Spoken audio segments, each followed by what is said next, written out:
Chesterfield County Police continue to investigate a fatal shooting that occurred in the 10,960 block of Stepney Road at about 10:21 p.m. on June 3rd.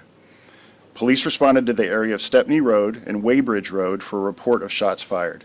During the course of the investigation, police determined a total of 6 people were shot and 2 others suffered non-firearm related injuries. At this point, the investigation indicates more than 50 shots were fired at the scene.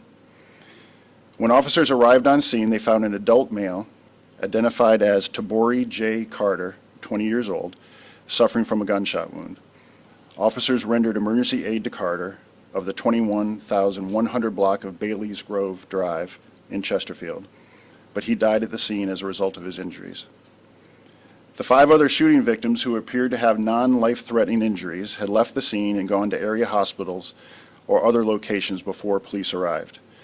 The investigation indicates the 2 victims with non-firearm related injuries were struck by vehicles as they fled from the shooting.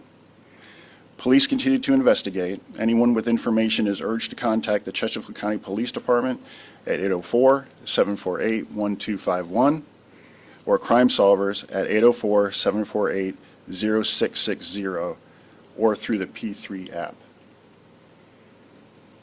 Okay. So we wanted to give you an idea of what it was that brought all this to occur last night. This is a screen grab of the Instagram invitation for the party that occurred. As you can see, there's no address given, but it's kind of like a, hey, come on out, hit me up if you want a dress. And so what we determined was there were between 50 and 100 people that showed up at the party. When our officers arrived, as we indicated, we found one gentleman who was deceased from gunshot wounds. There were a handful of people in the area. A number were detained for some time, trying to figure out what they were doing, why they were there. People in the house, people in the neighborhood, people in vehicles, things like that. If you can go to the next slide. So this is a shot of the incident location right there at the intersection of Weybridge and Stepney. The next slide gives you a little bit bigger overview for where that is in Chesterfield. You can see Thomasdale High School down here where 288 comes and hits Route 1. So that's the general area where the party happened. And then if we can skip to 2 more slides. This gives you an idea of our victims. As I already mentioned, Mr. Carter is our decedent, and our 5 victims who suffer from various gunshots give you their ages and where they're from. One of the things I want to highlight is that this is not just a Chesterfield-centric issue. As we have determined, the flyer that went out, or the announcement on social media, generated some interest from people from all over the place, and so you see that our victims range from Hopewell to Prince George, Dinwiddie, and then the 2 who did not suffer gunshots, who were injured in a vehicle as they were trying to get out of there, were from Hopewell and Richmond, so from all over the Tri-Cities and Richmond area, really. If you can go to the next slide. So one of the things that we would really like to enlist some support from is our community. We have a long-standing positive relationship with the citizens of Chesterfield County, and we know that there are people out there who know what happened. Like I said, there were between 50 and 100 folks who were there, and we think that many of them were underage. Our victims range from 16 to 20 years old. So parents, if you know that your kids were out last night and you're not quite sure where they were, or you're a little suspicious about what might be going on, we'd like to ask you for your help. Check with your kids, engage with them, see what they were doing, and give us a call if you have any information that can help us with this. As you can imagine, anything involving a party like this, we know that there's going to be cell phone video. We know that there's going to be lots of people recording things. So we'd like to ask for people, if you have that or you know what happened, to send that in as well. As you can see on the slide, we're looking for any security camera footage, Ring doorbell, anything like that, from the area, Stepney. Obviously, these are our phone numbers, just like was in the release. We'd like you to call those numbers if you can assist us.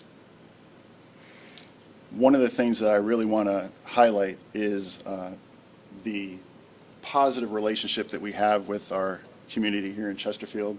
We have detectives and officers who do really good work, and we know that they are going to put their heart and soul into solving this case and figuring some things out, but we also rely very heavily on our partnerships with the community. So we just look forward to moving forward and getting some closure for the victim and the victims, and working towards not letting this happen in our community again.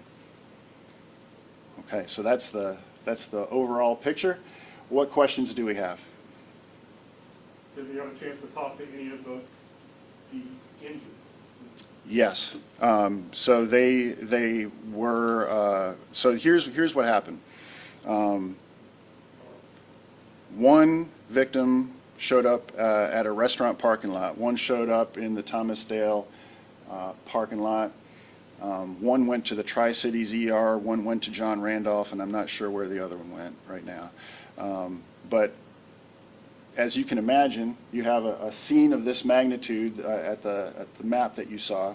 So we have a lot of resources that need to go there, but our folks were spread out all over the place interviewing these folks.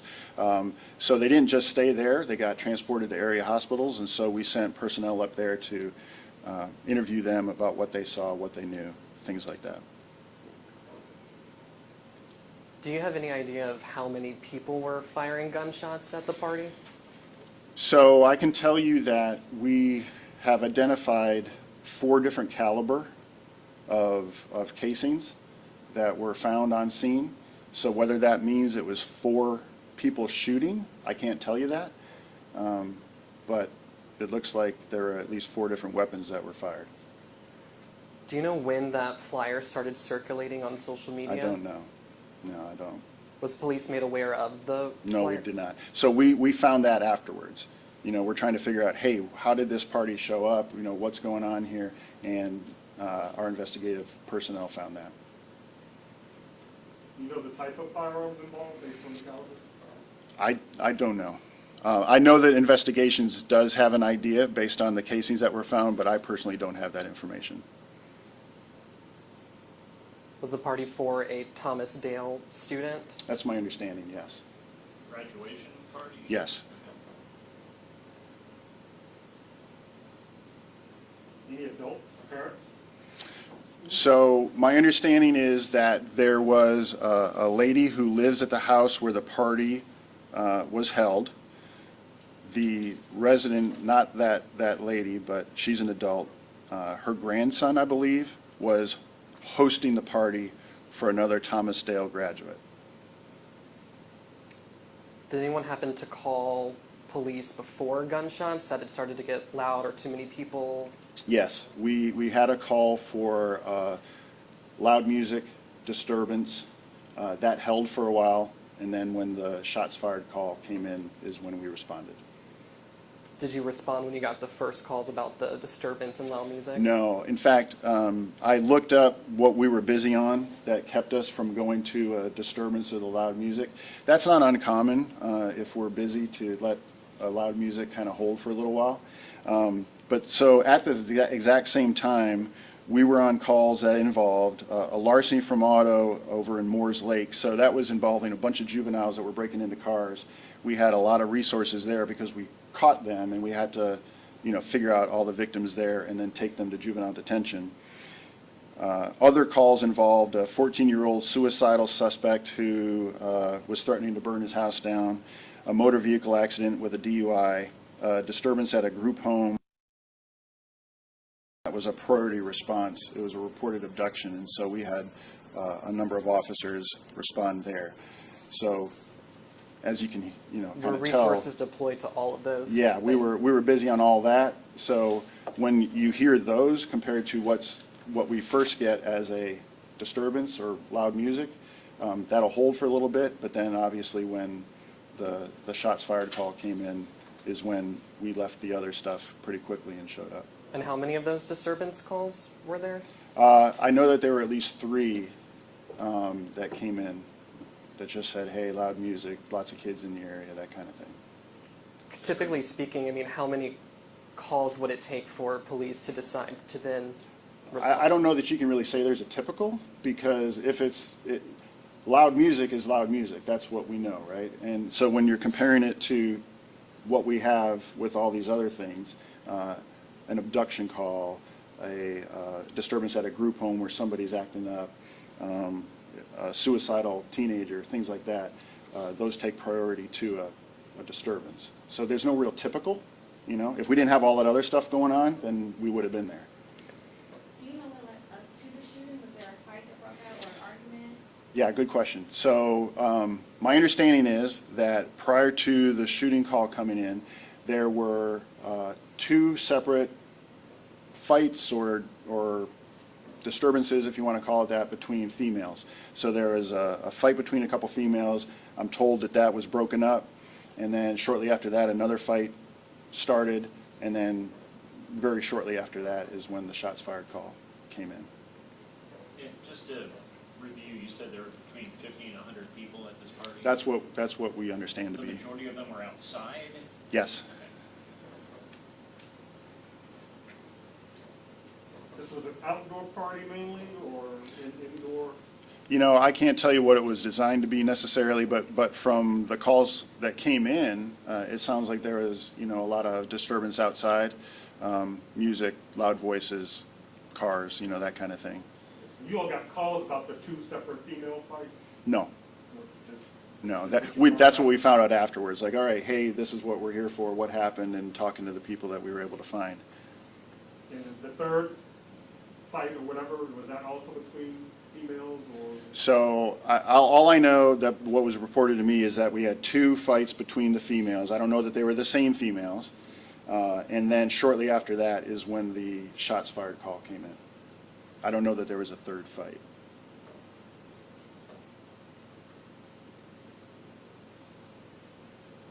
And it seems like there was a big fraction of people that came in from outside of the Thomasdale community to this party. That's what it seems, yes. Especially based on our victims that are all over the place in the Tri-Cities, Richmond area.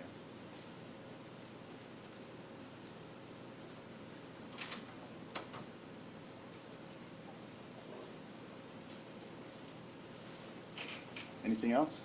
Do we know anything more about the victim, the deceased, his relationship to whoever threw the party? No, I don't. I don't know what his Wouldn't be Thomas Dale, 20 years old. My understanding was that he attended Thomasdale in the past. Did he graduate? I don't know. Yeah, so I don't know the connection, why he was there necessarily. Don't cover Chesterfield police, just 6 people getting shot at one time is a lot of people. I mean, where Ish. is this in the annals of mass shootings in Chesterfield? Well,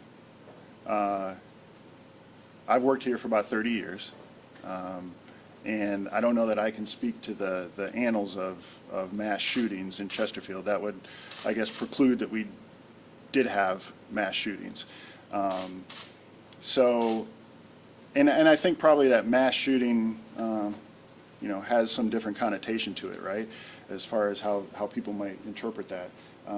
This is, to me, different than some of the things we've seen recently on the news that we might interpret as a mass shooting. This is obviously a senseless act that, you know, we are concerned about, that comes into our community. To me, it's a way that we can partner with our community in a way to really share our message and our support of what's happening in and around where we live and work and play.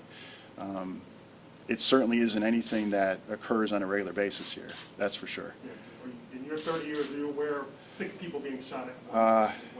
Not outside of something like a murder-suicide situation. I can't think of one offhand. That doesn't mean it didn't happen, but I just can't think of one. Do you think there's anything police could have done earlier in the night to prevent it from getting out of control? No, I don't think so. You know, you asked all the questions about what happened prior, right? And I think if we had a crystal ball and we knew what was going on, then we might have been able to do something else. But under the circumstances, we need to go on the priority calls. And that's what we did. When this one became a priority, we were there. You know, we do a pretty good job. We have an investigative team, obviously. We have an analytical team. We have a media team. And we often get the heads up on things like this, right? Parties that we think, okay, this might really turn into something bigger than what we would like it to be. Whether it's at a private residence or, you know, some type of other party that just doesn't look like it's going to be safe for people. So I say that to say that we are often able to get ahead of things if we know about them ahead of time, right? So sometimes people will send us the screenshot there and say, hey, y'all might want to be aware of this kind of thing.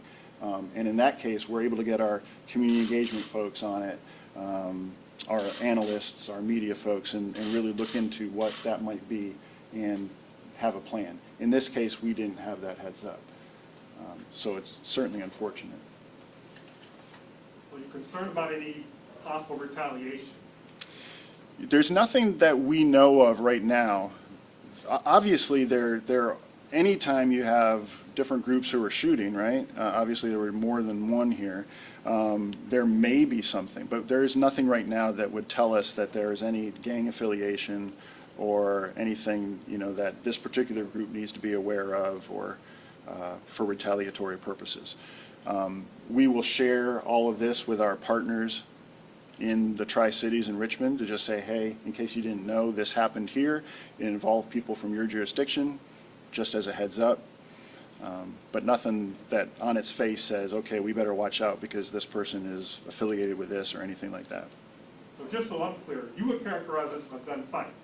As a what? A gunfight, people shooting at each other as opposed to one or two people shooting? You know, I'm not able to say that right now. From what I'm told, there were at least 3 or 4 different locations where the casings were found. I don't know if it was people running and shooting as they're going, and I don't know if it was people shooting at each other. I can't tell you that. You can make some assumptions, right? But I can't do that right now.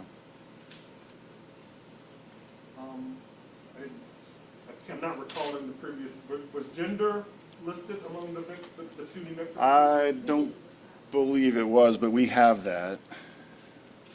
It's a fight that started among females.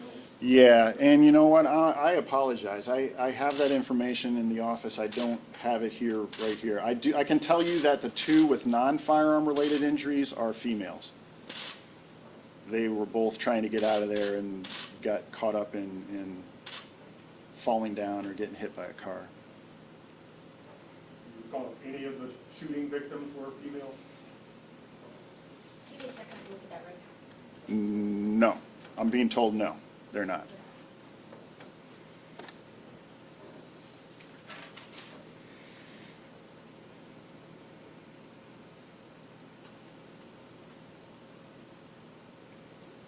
What kind of other questions do we have? Is there anything you want to say of reassurance to that community if maybe they're feeling a little on edge today? Sure, thank you. Yeah, I mean, can you imagine if you were a neighbor to this? You'd probably be a little bit on edge, wouldn't you? I would too. But there is nothing that indicates that, first of all, in the area or any type of a history, that this is something that is going to occur again. This is an isolated incident, and you know, it looks to be by young people, many of them juveniles, who obviously weren't making good decisions and had, you know, whether or not there was other stuff going on at the party that contributed to them making those poor decisions. But obviously we want our community to feel safe, to know that they're safe in Chesterfield County, and just know that, number one, this is an isolated incident. Number two, that we are deploying all our resources to determine exactly what happened and bring those who are responsible to account for what they did. Before y'all leave, the one thing I did want to, again, highlight is the partnership that we have with our community here in Chesterfield. I think it's something very special. Many of you know about National Night Out. It's put on by National Town Watch Association. Neighborhood Watch, you're familiar with that? So I'm not familiar if this neighborhood has a neighborhood watch in place, but if any of your viewers or any of our community are interested in learning more about Neighborhood Watch, they can get in touch with the police department. We can set them up. That's always a good partnership between the police department and the community. We also have a National Night Out event that's occurring right now at our fairgrounds right down the street. So if you have a few minutes and you wanted to stop by to interview any of those folks or see what's going on, I'd encourage you to do that. Chesterfield County has come in the top 10 for like-sized communities, over 300,000 in the nation over the past 10 years. We've come up in the top 10 for that, which we're very proud of, which does indicate the relationship we have with our community. So I just wanted to leave you with that before you had an opportunity to jet out on me. Does this particular neighborhood, community, whatever, have a name, or is it part of Chester, or where? That's a really good question. Can you go back to the map? You want the Do you have any idea, anybody else? Mineola? Mineola. Mineola. Does it count as Mineola? Okay. Mineola? How do you spell it? M- Mineola. One end? One N. One N. Is that a neighborhood of Chester or South Chesterfield? How would you characterize it? It's in the same. Brad, do you have? Chester? I think it's fair to say it's Chester. Yeah. So it's right in this area here. 288 is here. It's right up here.